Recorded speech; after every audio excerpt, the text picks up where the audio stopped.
বিচার করছি। না, যেমন জীব যেমন তার প্রকাশ। মনুষ্য মনুষ্যের মতো ওটা। মনুষ্যের মতো কার্য হচ্ছে, পশু পশুর মতো হচ্ছে, কীট পতঙ্গের মতো হচ্ছে। ভগবান ডাইরেক্টভাবে পশুকে তার কীভাবে ফেলছে না, কীট পতঙ্গে কোথাও ফেলছে না, ফেলছে তার আলোটা জীবাত্মা। জীবাত্মার নিজস্ব যে ক্ষমতা যেটা নাই, এই তার শরীরকে পরিচালনা করেন। পরিচালনা করা, ওই শক্তিটা গিয়ে পরিচালনা করে।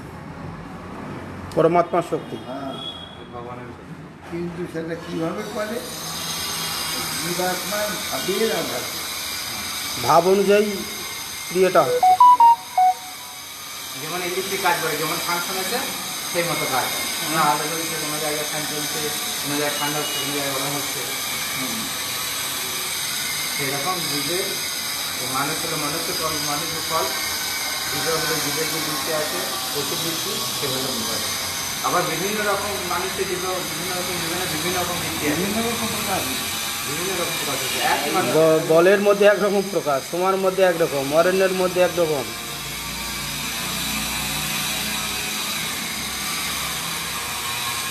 একই প্রাণী ভাব অনুযায়ী, যোগ্যতা অনুযায়ী বিভিন্ন রকম হচ্ছে। এখানে এখানে এখানে আমি শুধু যাবো বলে শ্রেণী বানিয়েছি। কে? সেই সময়